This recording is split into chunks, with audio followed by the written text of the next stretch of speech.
하게 될 내용들은 이런 식의 내용들이에요. 일단 메타 프로그래밍이 저번 주에는 이제 메타 프로그램 대충 어떤 거다라는 걸 느끼긴 했는데 메타 프로그램이 왜 필요한지 어떤 의미를 갖고 있는지에 대한 내용을 조금 언급을 할 거고요.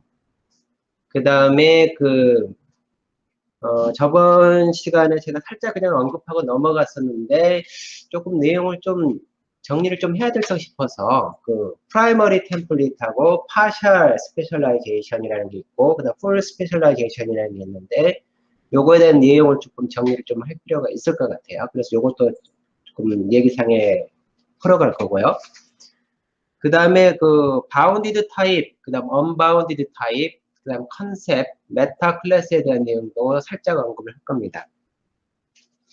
일단 메타 프로그래밍이 왜 필요한지에 대한 내용을 좀 언급을 할 필요가 있을 것 같아요. 일단 이렇게 한번 생각을 해볼게요. 메타 프로그래밍 전혀 모르는 상태에서 얘기를 하게 되면 조금 이해가 어려울 수도 있을 것 같긴 한데 대충은 저번 주에 일단 배웠으니까 그거를 기반으로 해서 메타 프로그래밍 대충 이런 거나 정도는 안다라고 가정하에 저번 주에 배운 거를 안다는 가정하에 얘기를 해볼게요. 우리가 실제 이제 프로그래밍이라는 거는 어떤 프로그램이라는 거는 결국은 수학의 일부로서 만들어진 개념이라고 할 수가 있거든요. 따지고 보면 그래요. 뭐 거꾸로 뭐 프로그램이 어찌 뭐 수학하고 비교되냐 이런 얘기를 하긴 하지만 역사적인 관점이라든지 어떤 프로그램 어떤 접근법이라든지 이런 걸 조사하다 보면 결국은 프로그램이라는 게 수학의 한 부류라는 거를 알 수가 있어요. 일단 근데 그런 관점에서 메타 프로그램을 보게 되면 이렇게 이제 볼 수가 있습니다. 예를 들어서 우리가 수학에서 예를 들어서 뭐 스칼라라는 걸 배우잖아요. 뭐 3, 4, 5, 6 이런 거. 스칼라들 사이에서의 스칼라가 있어요. 스칼라라는 어떤 우리가 뭐 자연수라든지 실수한 그런 값들이 있다고 합시다.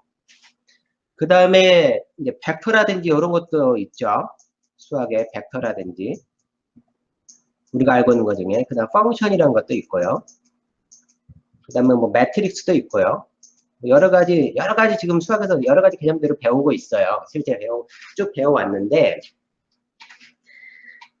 지금까지 제가 수학을 뭐 많이는 하지 않았는데 실제로 많이는 하지 않았는데 왜 이런 생각을 안 가르쳐줬을까라는 생각을 요즘 들어 많이 하게 되는 게 있어요. 뭐냐면 예를 들어서 우리가 스칼라에서 3 더하기 4 뭐 이런 걸 배우죠. 그 다음에 나중에는 또 3하다가 곱하기 4 같은 걸 배우죠.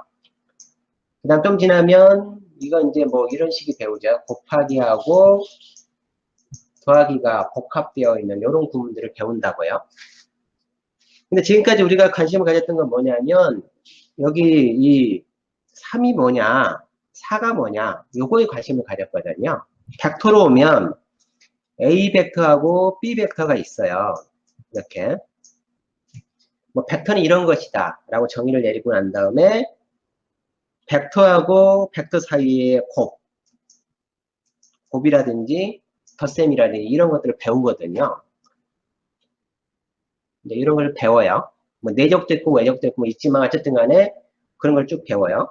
그리고 난 다음에 이제 펑션이 집합이라는 게 여기 펑션 같은 경우도 마찬가지인데 펑션도 나중에 좀 깊게 들어가다 보면 함수와 함수 사이의 덧셈 우리가 이제 그런 생각 안 해봤지만 함수와 함수 사이의 덧셈, 곱셈 뭐 이런 것들도 개념들이 또 있거든요. 매트릭스도 마찬가지고 제가 지금 얘기하고 싶은 건 뭐냐면 우리가 지금 배워왔던 모든 개념들은 어디에 대부분 집중을 하고 있었냐면 여기 있는 P연산자에 집중을 하고 있었어요. 지금까지는. 이 P연산자에 관심을 가지고 계속 어프로치를 해왔고 했는데 나중에 보니까 P연산자가 아니라 이 중간에는 이 연산자가 중요하다는 거를 느끼는 거죠. 연산자가 딱 결정이 나면 좌우에 벡터가 올 수도 있고 벡터와 스칼라가 올 수도 있고요. 펑션과 벡터가 올 수도 있고 여러 가지 형태의 조합이 계속 이루어질 수가 있거든요. 근데 지금까지 프로그램들은 우리가 클래스를 만들고 뭐 클래스 A, 클래스 B 만드는 이런 작업들은 따지고 보면 피연산자를 만드는 작업이 3이나 4나 이런 걸 만드는 연산들이었었거든요. 근데 메타 프로그래밍은 약간 달라요. 보는 각도가. 메타 프로그래밍 보는 각도는 뭐냐면 메타 프로그래밍 어디를 보냐면 이렇게 얘를 더한다 라고 하게 되면 이 좌우로 올 수 있는 피연산자가 템플릿 타임 네임 T, 템플릿 타임 네임 Y 이런 식으로 하는 거거든요. 어떤 T든지 올 수가 있고 어떤 Y든지 올 수가 있어요. 서로 다른 두 개의 타입이 덧셈이라는 곳에서 모일 수가 있는 형태거든요. 이렇게. 그래서 메타 프로그래밍은 연산자를 중심으로 움직이면서 나머지 타입들이 무슨 타입이든 상관없이 그 연산자 안으로 껴들어오도록 해요. 기존에 우리가 클래스 A를 만들어가지고 클래스 A에다가 플러스 연산자 도입하고 막 하는 그런 거하고 그런 개념이 아니라 얘는 뭐냐면 T와 Y는 마음대로 돌아라. 그렇지만 나는 덧셈이라는 연산을 하겠다라고 어프로치를 하는 거거든요. 이렇게. 그러다 보면 때에 따라서 예를 들어서 우리가 얘가 스칼라고 C가 A가 벡터예요. 이렇게. 이 사이에 이게 곱할 수 있겠죠? 스칼라하고 벡터를 곱할 수가 있으니까요. 그 다음에 벡터와 벡터를 더할 수도 있겠죠? 이렇게. 근데 예를 들어서 C하고 스칼라하고 벡터를 더하는 경우는 어떻게 될까요? 이 경우는. 더하는 경우는. 스칼라하고 벡터는 더할 수가 없거든요. 수학적으로. 뭐, 그건 왜 더할 수 없는지에 대한 뭐, 백그라운드 정보들은 좀 있긴 한데, 어쨌든 더할 수가 없어요. 모든 연산이 다 가능한 게 아니라는 걸 알게 되는 거예요. 덧셈으로 T하고 Y를 받지만, 모든 형태가 다 조합이 되는 것이 아니라 어떤 것들은, 예를 들어서 T가 스칼라가 되고 Y가 벡터가 되는 경우는 말이 안 되는 경우도 있거든요.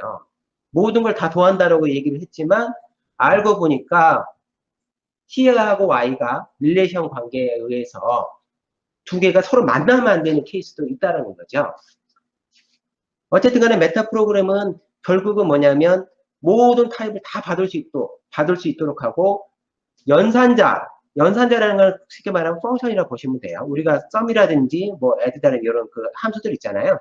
함수에 어떤 두 개의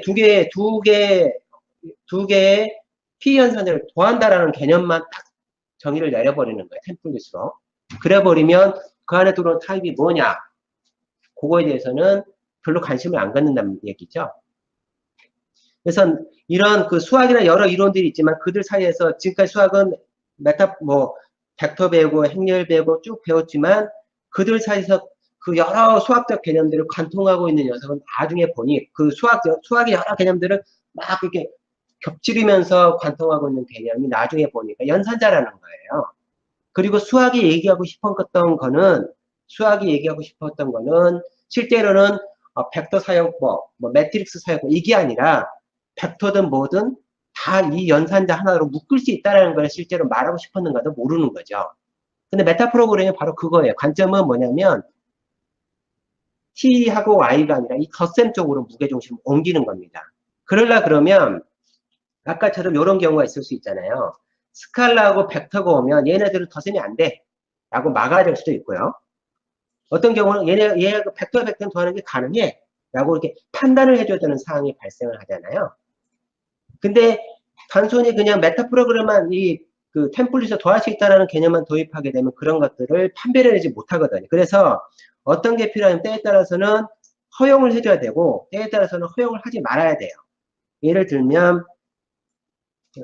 이런 게 한번 간단하게 얘기 한번 들어볼게요.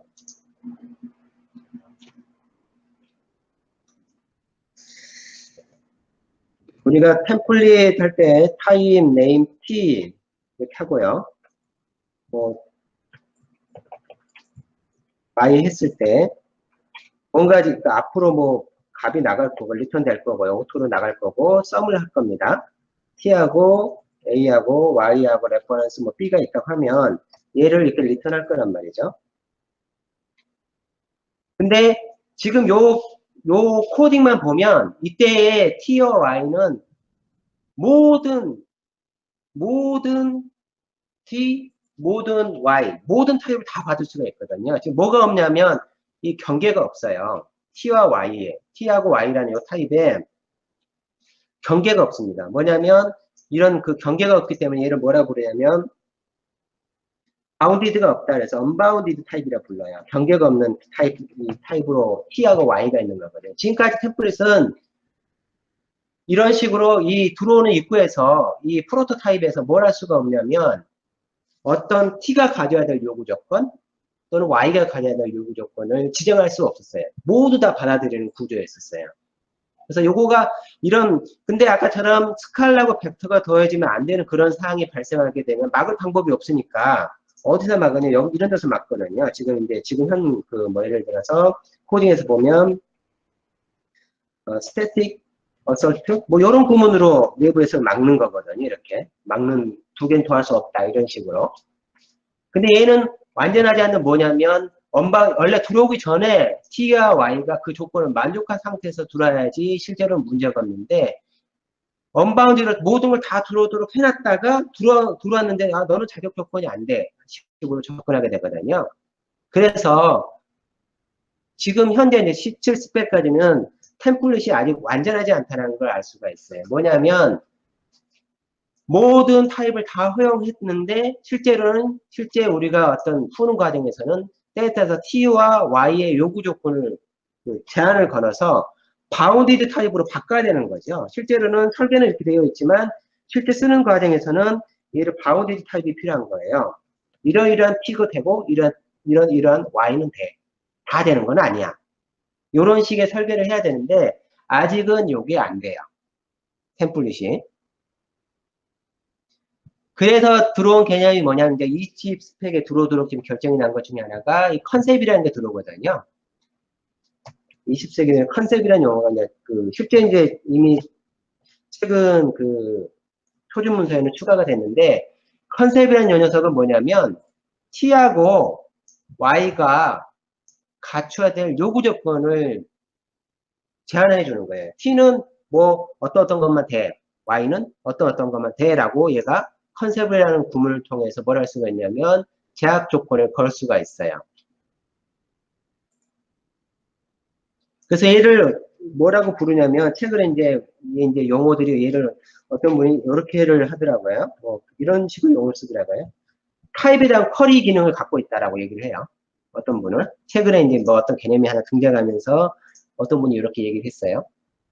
결국 컨셉이라는 건 뭐냐면 T와 Y, 즉 템플릿 파라메터에 대한 템플릿 파라메터가 가져야 될 요구 조건을 디자인하는 것이 컨셉이에요.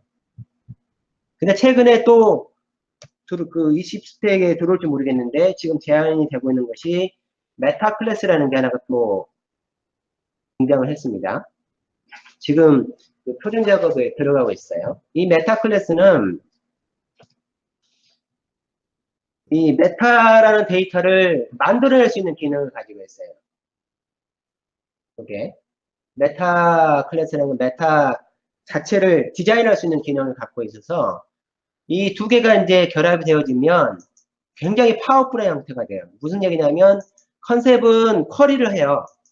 야, 메타데이터에 T가 어떻게 생겼어? 라고 쿼리를 하는 거라 그러면 이 메타 클래스는 T와 Y를 직접 만들 수가 있어요. 메타데이터 자체를 재구성할 수가 있어서 이 두 개가 결합이 되어지면 기존에 우리가 지금까지 써왔던 템플릿이 갖고 있던 이 문제점, 즉 모든 걸 언바운드로 열어놨다가 필요에 따라서 바운드를 걸어야 되는 상황에서 모두 다 허용했던 그 문제를 해결하게 되는 거죠. 그래서 여기에 들어오기 시작하면 템플릿에서 발생한 에러들이 지금 템플릿 에러들이 굉장히 복잡하기 때문에 그런 것들이 다 사라진다고 보면 돼요. 거의 대부분이 한 80% 이상은 메타 프로그래밍에서 생기는 컴파일 오류가 굉장히 심플해지고 명확하게 됩니다. 어쨌든 이런 개념들이 추가가 이루어져요. 이런 모든 것들이 결국은 뭐냐면 좀 더 이 메타데이터를 좋게 쓸 수 있는 환경을 만들어주는 거죠. 그래서 이 썸이라는 거에 t와 y가 기존에 t와 y가 있는데 이게 모든 쓸 수 있는 모든 t, 쓸 수 있는 모든 y 타입을 두 개를 결합할 수 있도록 하기 위한 그런 과정들을 이 메타 프로그램을 통해서 디자인할 수가 있어요. 그래서 지금까지는 우리가 클래스를 만들고 상속 관계를 만들고 클래스와 클래스의 릴레이션을 걸고 뭐 무슨 뭐 패턴으로 만들고 이렇게 했었잖아요. 근데 그런 패턴들은 결국 뭘 가지고 만들었던 거냐면 피연산자들에 대한 어떤 릴레이션이었었거든요. 근데 이 메타 프로그램은 그게 문제를 해결하지 못한다고 보는 겁니다. 그렇게 해서는 해결이 안 되고 연산자에다가 걔를 묶어내야지 복잡도를 줄이면서 타입에 무관하게 실제 여러 가지 형태의 타입을 만들지만 메타 프로그램은 뭐라고 얘기하는 거냐면 그런 타입을 모르고 쓸 수 있도록 환경을 만들어야 된다라고 얘기를 하는 거예요. 그래서 더하기 곱셈 이런 연산자에다가 무게 중심을 두게 되면 무게 중심을 두고 나머지 타입을 보지 마라. 그렇게 하게 되면 복잡도를 줄이면서 좋은 제품을 만들 수 있다라고 얘기를 하고 있는 거예요. 요거는 나중에 좀 코딩을 좀 전문적으로 해보시면 그 이해가 지금 제가 얘기하는 부분을 이해를 할 수 있을 거예요. 다음은 이 부분에 대한 내용을 언급할 건 혹시 여기까지 질문 있나요? 아마 처음 들어보신 분은 새로 들어오신 분은 이게 뭔 얘기인가 좀 할 것 같긴 한데 조석영 씨라는 분은 무슨 얘기인가 할 것 같아요. 질문 있으면 질문을 하셔도 돼요. 네, 질문이 없나 봐요. 자, 그러면 좀 더 들어가 볼게요. 저번 주에 어떤 분이 질문을 해가지고 그거를 다시 한번 조금 되짚어 볼 필요가 있어서 제가 아직 그분은 아직 안 오셨는데 그 얘기를 좀 해볼게요.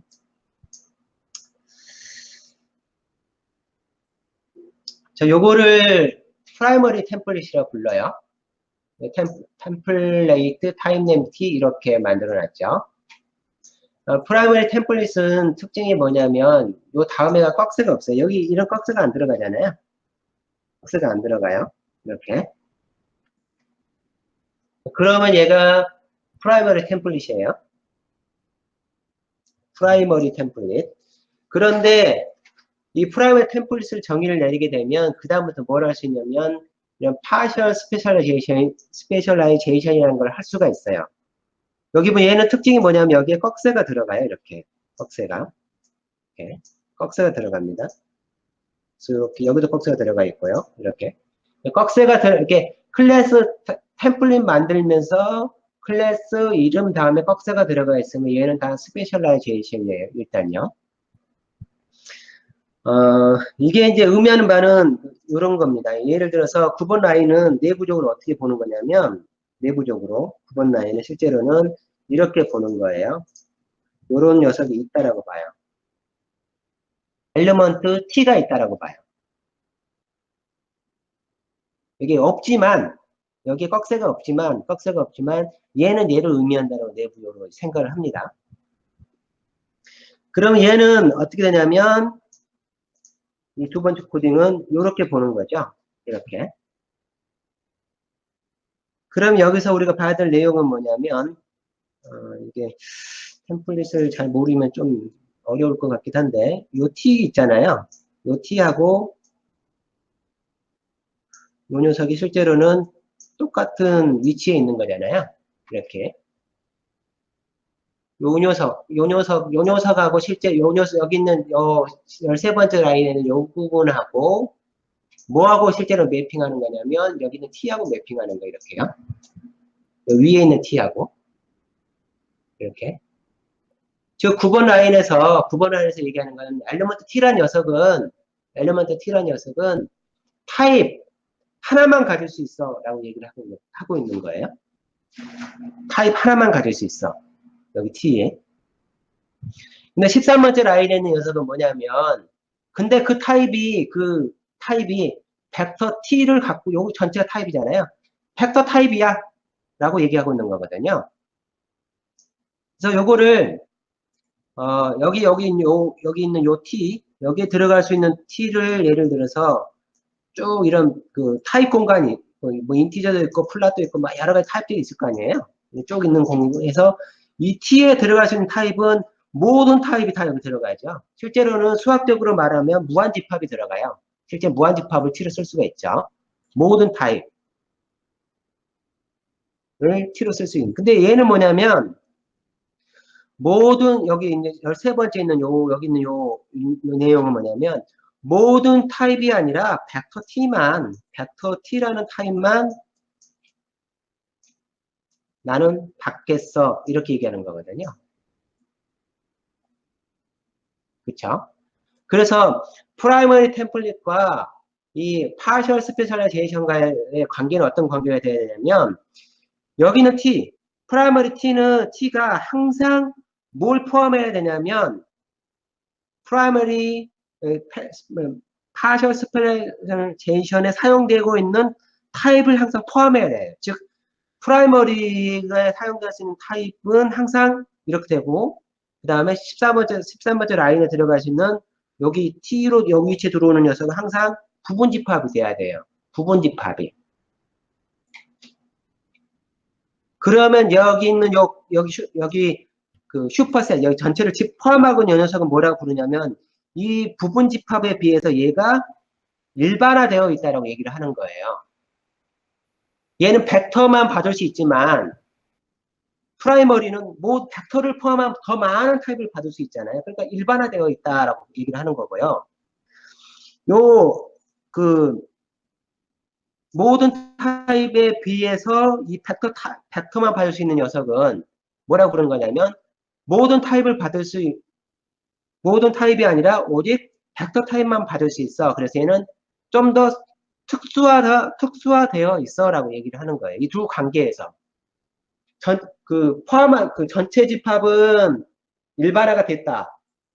부분 집합보다 일반화가 되었다라고 하고 부분 집합은 자기를 포함한 집합보다 어떠냐면 특수화되어 있다라고 얘기를 하는 거예요. 근데 만약에 예를 들어서 관계가 얘가 얘이고 프라이머리 타입에 대한 그 타입 집합이고 그 다음에 이렇게 돼버 만약에 이렇게 돼버리잖아요. 뒤에 이렇게 돼버리면 요들 사이에서는 타입 공간에서 이런 그 요소를 타입으로 갖는 공간에서 이렇게 그렸을 때, 요게 서로 포함 관계가 안 되고 이런 식으로 교집합 형태가 되어버리면, 이들 사이에서는 뭘 따질 수 없냐면, 특수화되어 있는, 뭐, 이런 얘기를 일반화되어 있네? 또는 특수화되어 있네라는 얘기를 할 수가 없어요. 일단. 오직 얘가 들어왔을 때, 요 부분 집합으로 들어왔을 때는 뭐라고 부르냐면, 그들 사이에서 특수화되어 있느냐, 일반화되어 있는 관계를 따질 수 있는 거지, 이런 교집합이 되면 안 돼요. 그 다음에 하나 또 언급할 게 있어요. 뭐냐면, 지금 요 9번째 라인은 요렇게 제가 본다고 했었잖아요. 그 다음에 9번째 라인은 요렇게 본다고 했었잖아요. 그리고 요 녀석에 해당하는 녀석이 실제 얘에 대한 거라고 했었고요. 그렇다고 그러면 이 두 번째 여기 2에 써 있는 여기 있는 요 t는 뭐라고 봐야 될까요? 두 번째 라인 여기 제거용이 요 t 있잖아요. 요 t는 여기 이렇게 사용되는 거고 요 t는 여기 있는 여기서 만든 요거는 얘하고 매핑된다고 했었고 얘는 뭐냐 이거죠. 얘는 그냥 여기에 참여하기 위한 그냥 2차 템플릿 파라미터 정도밖에 안 돼. 실제로는 얘는 여기에 그냥 사용되는 용도예요. 지금 무슨 얘기냐면 얘를 이렇게 생각할 수는 없다는 거예요. 클래스 쓰고 이렇게는 볼 수 없다는 거죠. 이렇게. 요게 여기 있는 t가 여기로 오는 건 아니에요. 얘는 그냥 여기에 사용될 뿐이에요. 여기에 사용되는 용도로 들어오는 거예요. 그러니까 얘가 사용된 용도로 하나만 들어오면 되니까 얘는 늘어날 수도 있는 거예요. 이렇게요. 얘가 여기 들어와서 t하고 n이 들어와서 조합이 되면 되는 거지 얘가 몇 개라는 제약 조건은 없잖아요. 한 개든 두 개든 상관없으니까 여기서는 t하고 n이란 두 개가 들어가서 하나가 되면 되는 거잖아요. 이렇게. 그래서 하나만 되면 되고 이런 식으로 하여튼 그래요. 이게 그 템플릿 조금 아는 사람한테는 좀 쉬울 것 같긴 한데 어려운 사람한테는 이게 뭔 얘기인지 싶을 것 같기도 해요. 그러면 내부적으로 들어가 볼게요. 질문 있나요? 함수 인자를 함수에서 다른 함수로 인자를 넣는. 하여튼 요 두 관계를 얘기하시는 것 같은데, 요거는 그냥 여기에 그냥 사용되는 재료 정도라고 보시면 되죠. 예. 얘가 여기서, 여기 있는, 여기, 프라이머리 t는 여기 사용되는 게 맞지만, 얘가 여기 사용되는 건 맞지만, 파셜 스페셜제이션에서는 이 t는 여기 하나가 필요한데, 여기에 사용되는 그냥 부재료 정도라고 보시면 돼요. 그래서 얘는 개수가 제한이 없다라는 거죠. 얘는. 하나만 되면 되니까.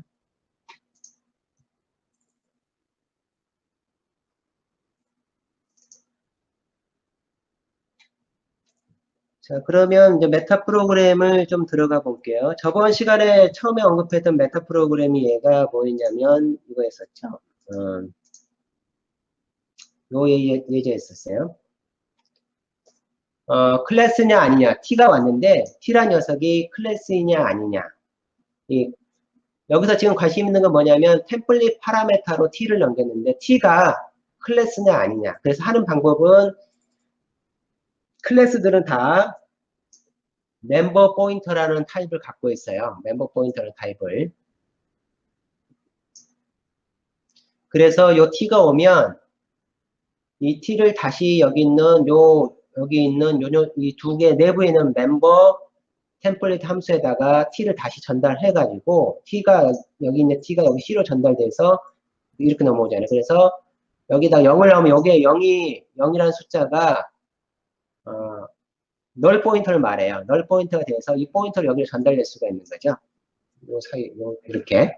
그래서 이 녀석은 그 19번째에 있는 요 녀석은 모든 타입을 받기 때문에 그 바운더리가 굉장히 크고 19번째 라인은 테스트에 사용되는 파라미터들이 굉장히 큰 집합을 받고 얘는 멤버 포인터만 받을 수 있기 때문에 얘가 좀 더 척사되어 있잖아요. 그래서 클래스가 넘어오면 어디가 호출되어지냐면 여기에 꼭 호출되어지고 클래스가 안 넘어오면 왜냐면 클래스가 안 넘어온다는 소리는 멤버 포인터가 없잖아요. 그래서 얘가 아예 없기 때문에 그때는 얘만 딱 호출됐죠. 그걸 이용해서 그 클래스냐 아니냐를 판별할 수 있었어요. 요거는 아마 저번 시간에 했던 내용이니까.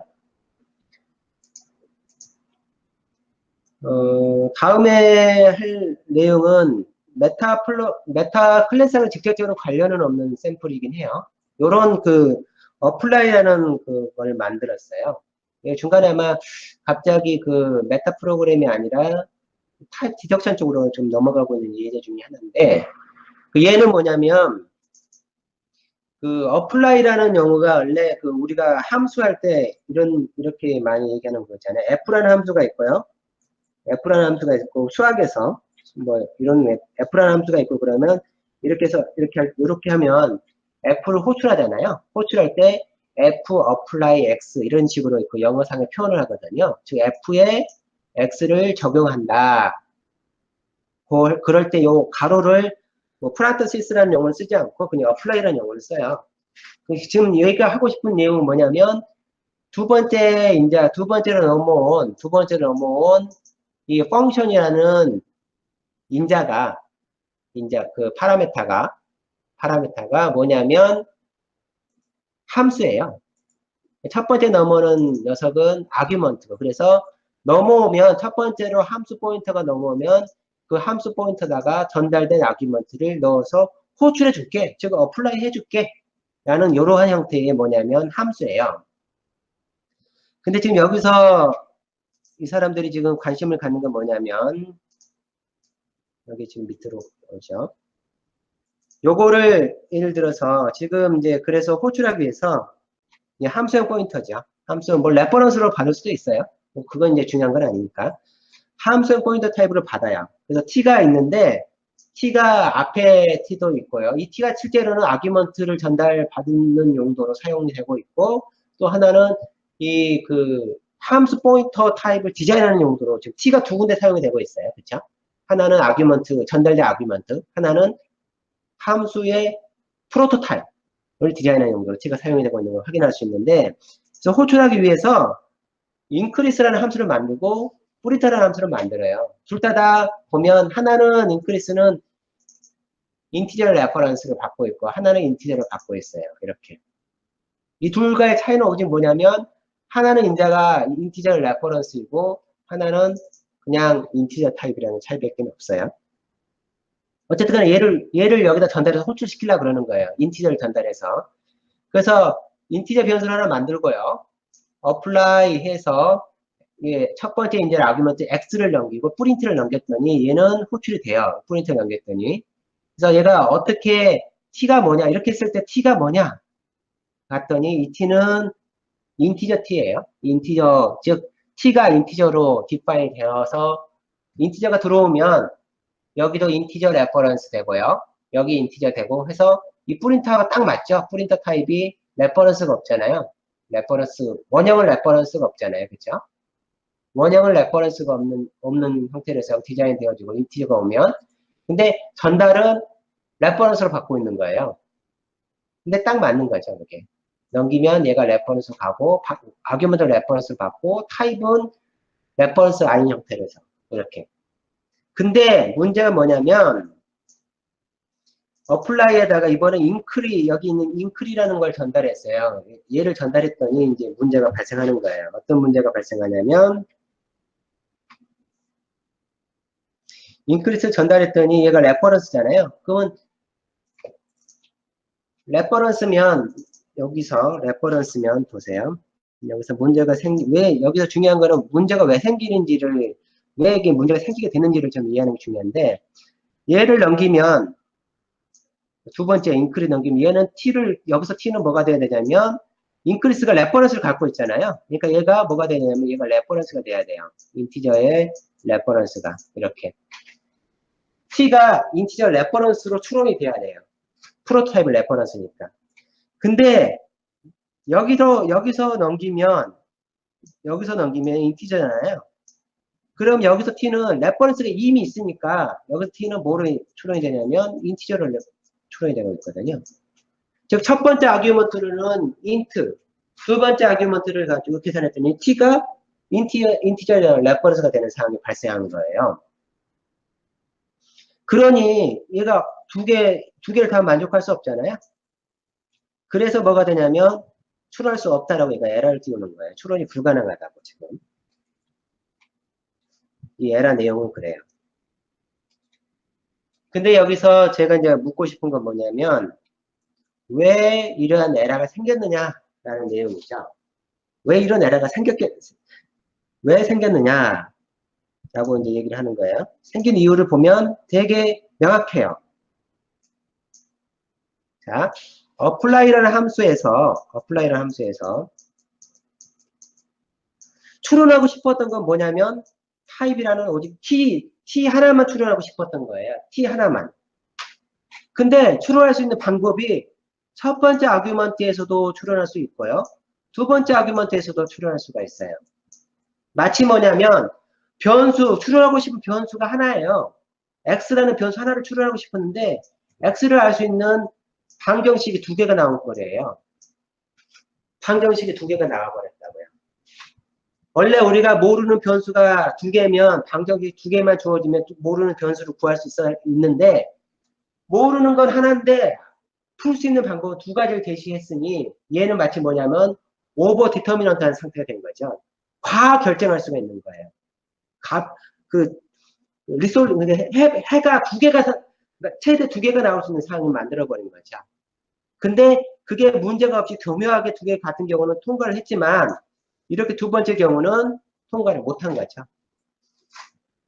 얘가. 물론 이렇게 하면 할 수 있는 방법이 있어요. 이렇게 하게 되면 인크리멘트로 호출할 수 있어요. 이렇게 하게 되면. t를 강제로 넣어주는 거죠. t를 강제로 넣어주면 어떤 현상이 발생하냐면 이런 현상이 발생하죠. t를 얘는 레퍼런스로 했어요. 인티저 레퍼런스로. 그러면 얘는 인티저 레퍼런스죠. 그쵸? 그대로 따라오니까. 그러니까 이게 인크리먼트 딱 맞아요. 그쵸? 타입이 딱 맞는 상태가 돼요. 얘는 뭐가 되냐면 얘는 뭐가 돼요? 아규먼트가 인티저의 레퍼런스에 다시 레퍼런스 타입이 돼버리잖아요. 그쵸? 여기다 써보면 얘는 요런 형태가 된다고요. 인티저, t가 인티저의 레퍼런스이니, 이 보이드, 요 녀석은 뭐가 되냐면, 인티저의 레퍼런스를 그대로 넣어주면 되잖아요. 이렇게, 그 다음에, 이렇게 되거든요. 근데 여기 보면 인티저가, 레퍼런스가 두 개가 달라붙게 되잖아요. 레퍼런스에 또 레퍼런스 달라붙으면, 여기 이제 레퍼런스 두 종류가 있죠. R-value 레퍼런스하고 L-value 레퍼런스가 있잖아요. 얘는 지금 하나만 있으니까 얘는 L-value 레퍼런스잖아요. 그쵸? L-value 레퍼런스가 이렇게 두 개가 서로 랩핑 되어지면, 그러니까, subset 되어지면, 요들 사이에서 관계는 뭐로 정리가 되어지냐면, 얘는 내부적으로, 인티저의 요 녀석은 내부적으로 인티저로 레퍼런스가 되게, 레퍼런스 콜랩싱이라는 룰이 있어요. 그 룰에 따라서 이렇게 축약이 이루어져요. 결국은 레퍼런스가 되는 거예요. 그러니까 문제가 없는 거죠. 이렇게. 그래서 이제 템플릿을 설계할 때 한 가지 주의사항이 있다는 걸 알 수가 있어요. 뭐냐면, 추론해야 될 타입 템플릿 파라메타가 몇 개냐에 따라서 요 아규먼트들이나 이런 것들이 그의 숫자에 맞게 추론할 수 있는 거리를 만들어줘야 된다는 거죠. 여기서는 t가 하나인데 두 개의 방법으로 접근하도록 하게 되면 얘는 언젠가 문제를 일으킨다는 거예요. 언젠가는. 조금만 건들면 오버 디터미넌트 상태에서 두 개의 t가 값으로 결정이 나는 상황이 발생하기 때문에 가능하면 그거를 피할 수 있도록 방법을 써야 된다는 거죠. 아마 여기서는 그 문제를 해결을 했을 거예요. 두 번째 예제에서는 보면 요렇게 바꿔놨어요. 이렇게 두 번째 예제는 좀 이상하긴 하지만 요렇게 바꿔놨어요. 이렇게. 아까하고 차이점은 아까는 이게 두 개 다 추론할 수 있었는데 얘는 이 중에 하나가 추론이 불가능하게 했다는 소리잖아요. 이 중에 하나가 추론이 불가능하게 만들었다는 소리예요. 어떤 거냐면 보나마나 뻔하죠. 줄거리상으로 보면 요 첫 번째 구문에서는 t를 추론할 수 없어요. 두 번째에서는 추론하도록 했어요. 왜냐하면 함수의 프로토타입이 중요하지 전달되는 인자가 중요한 건 아니잖아요. 솔직히. 그쵸? 얘가 이 두 개 중에 내가 어떤 거를 결정하는 게 좋을까 봤더니 얘가 좀 더 우선한다는 거를 이제 프로그램을 직감을 하고 얘는 추론하도록 해주고 얘는 추론하지 못하도록 했어요. 어떻게 못하도록 했냐면 이런 식으로 템플릿 하나 넣고 템플릿 인자로 전달된 t를 여기다 넣어줘요. 그 다음에 여기 있는 콜론 네임스코프죠. 스코프 연산자 앞에 템플릿 t가 사용이 되어지면 추론하지 못해요. 추론하지 못하도록 되어 있어요. 규칙이. 얘는 추론이 불가능하고 그거 이제 undeducted 타입이 undeduction 타입이라 불러요. 그러니까 추론이 불가능한 타입으로 만들어 버리는 거예요. 이렇게. 그래 놓고 얘는 어떻게 하냐면 얘를 내부 가서 보면 t가 얘가 이렇게 정렬돼요. t가 뭐냐고 하면 다 이렇게 쭉 해주고 거기서 우리가 지금 쓰고 있는 건 뭐냐면 left를 쓰고 있잖아요. left라는 걸 쓰고 있잖아요. 메타 프로그램으로 left를 쓰고 있는데 left를 어떻게 디자인하냐면 이런 식으로 left 여기 있잖아요. 그래서 t가 넘어오면 그냥 레퍼런스 t 이렇게 해놓고 얘가 프라이머리예요. 그 다음에 만약에 t가 레퍼런스일 수 있잖아요. t가 레퍼런스 여기 있죠. t가 레퍼런스이면 여기 있는 t는 뭐가 되냐면 아까처럼 특수해서 이 t는 레퍼런스를 뺀 t가 되잖아요. int에 레퍼런스 넘기면 레퍼런스 지워버린 int만 t가 되잖아요. 그렇게 해놓고 다시 레퍼런스 붙여서 이렇게 추론하도록 해놨어요. 이렇게. 그 다음에 void가 오면 void나 레퍼런스는 그냥 void 타입으로, void가 오면 void 타입으로, 그 다음에 레퍼런스가 오면 이 앞에 있는 레퍼런스 타입이 오면 레퍼런스하고 타입을 인수분해하는 거죠. 인티저 레퍼런스를 딱 넘기면 t하고 레퍼런스를 인수분해하면 t에는 int만 남는 거잖아요. 그걸 가지고 와서 다시 이렇게 인수분해 타입을 인수분해한 거거든요. 해서 다시 계산하는 거고, 그냥 없이 넘어왔고, 컨센스가 있이 넘어왔다. 컨센스가 있는 타입을 넘어왔다. 그러면 컨센스하고 타입 t가 넘어오는 과정에서 인수분해가 되죠. 컨센스하고 타입하고 딱 갈라낸 다음에 그 다음에 레퍼런스 이렇게 이런 식으로 해서 적용을 시켜버리는 거예요. 몇 가지 질문 있어요? 아마 어려울 거나 대충 심증은 가는데 그렇구나. 그럴 것 같은데. 자, 지금 apply 1, 2 샘플 같은 경우는 결국 뭘 설명하는 거냐면 타입 추론을 어떻게 유도해야 된다는 걸 보여주고 있는 거예요. 그 어떻게 유도해야 될지는 이 템플릿 파라미터 넘겨있고 추론해야 될 타입의 개수만큼 여기서 적절한 구할 수 있는 아규먼트를 지정을 해줘야 되고, 어떤 거는 필요에 따라 막아야 되고, 어떤 거는 추론이 가능하도록 허용을 해줘야 되고 하는 그런 구문을 쓰게 됩니다. 오토 추론이란 템플릿 추론하는 방법이 같다고 봐야 되나요? 오토하고 템플릿 추론은 솔직히 지금 여기 있는 추론하고는 좀 비교가 안 되는 거긴 하죠. 실제로는. 그 오토 추론은, 실제로는 오토라는 키워드 자체는 추론을 연기한다는 뜻이에요. 그러니까 지금 당장 그 타입을 추론하지 않지만 컴파일러가 나중에 걔를 결정해 줄게 가까워요, 오토는. 근데 추론은 그게 아니라 그거 컴파일러에 들어가기 전에 추론을 해야 되는 상황이거든요. 그래서 두 개를 같은 선상에 놓고 얘기를 해야 될지는 조금 의문이긴 하네요, 제가 봐서는. 하여튼 약간 다른 계열이에요, 두 개가. 추론하고 맞물려서 얘기하기 힘들 것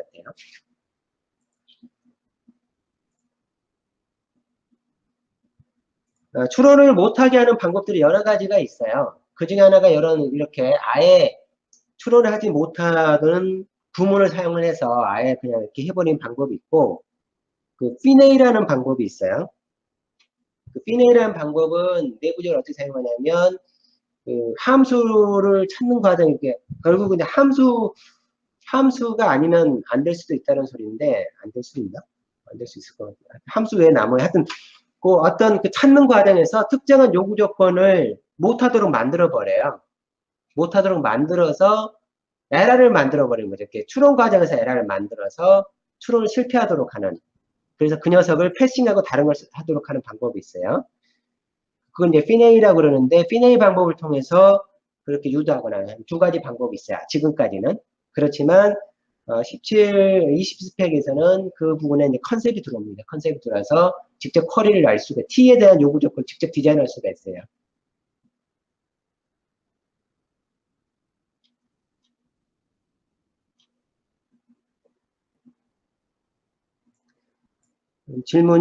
또 다른 질문 있나요?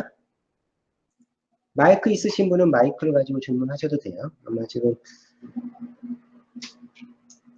휴가라 사람들이 저번 주처럼 많이 안 온 것 같은데, 어쨌든.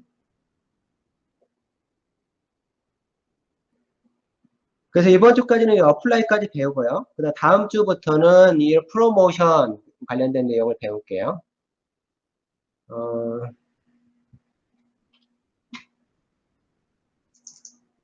프로모션까지를 하고 싶긴 했는데 어쨌든 여기서 내용은 마무리를 짓게요.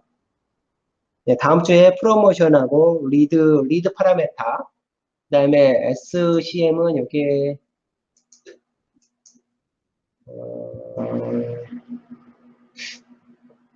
기억에 뭔지 잘 기억이 안 나는데 하여튼 요 이후에 한 3개 정도 샘플을 다음 주에 메타 프로그램 관점으로 얘기를 하겠습니다.